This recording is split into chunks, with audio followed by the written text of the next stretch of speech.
വസ്ത്ര സ്വാതന്ത്ര്യം അതല്ലെങ്കിൽ മതസ്വാതന്ത്ര്യം എന്നൊക്കെയുള്ള നമ്മുടെ കോൺസ്റ്റിറ്റ്യൂഷന്റെ വകുപ്പുകൾ നിങ്ങൾക്ക് മതം കുത്തിത്തിരികാനുള്ള കുറുക്ക് വഴികളായിട്ട് നിങ്ങൾ ഇവിടെ മാറ്റുന്നു എന്നതാണ് എനിക്കൊക്കെ ഉള്ള പരാതി. അത് ഇനിയെങ്കിലും തിരിച്ചറിയാം. ഈ സാധനം നമുക്ക് ആർക്കും മനസ്സിലാവുന്നില്ല എന്ന് നിങ്ങൾക്കൊരു ധാരണ ഉണ്ടെങ്കിൽ അത് നിങ്ങൾ തിരുത്താം. ഏത് നേരവും ഏത് വിഷയത്തിലും മതം കുത്തിത്തിരിക്കാൻ വേണ്ടിയിട്ട് വെമ്പൽ കൊണ്ട് നടക്കുന്ന ഒരു കൂട്ടം ആളുകളാണ് മുസ്ലിങ്ങൾ എന്ന് പറയുന്ന നിലയിലേക്ക് നിങ്ങൾ തന്നെയല്ലേ മുസ്ലിങ്ങളെ കൊണ്ടെത്തിക്കുന്നത്. ഇനിയെങ്കിൽ ആ ഒരു തുറപ്പം പരിപാടി ഒന്ന് നിർത്തൂ, ആ പോക്കിരിത്തരം ഒന്ന് നിർത്തൂ.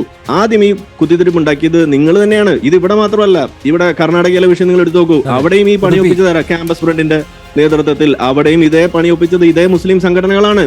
എന്തിന്റെ കഴപ്പാണ് നിങ്ങൾക്കെന്ന് ഞാൻ ചോദിക്കുന്നത്. ഇനി ഇതേപോലെ മറ്റു പല സംസ്ഥാനങ്ങളിൽ ഇത് ഉണ്ടായില്ലേ?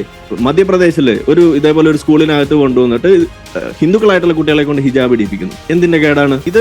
ഇസ്ലാമോ ലെഫ്റ്റ് അത് നടത്തി വരുന്ന ആ കൂട്ടുകെട്ടിന്റെ പച്ചയായ ഒരു മാനിഫെസ്റ്റേഷൻ അതാണ് നമ്മളിവിടെ കാണുന്നത്.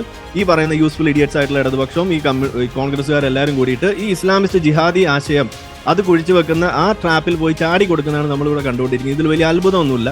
ഇത് ലോകത്ത് എല്ലായിടത്തും കണ്ടുകൊണ്ടിരിക്കുന്ന കാര്യമാണ്. ഇത് കണ്ടാൽ മനസ്സിലാക്കാവുന്ന നിലയിലേക്ക് നമ്മുടെ സമൂഹം മാറിക്കൊണ്ടിരിക്കുകയാണ്. നിങ്ങളുടെ പരിപ്പ് ഇനി ഇവിടെ കുക്ക് നഹി എന്ന് തന്നെയാണ് എനിക്ക് പറയാനുള്ളത്.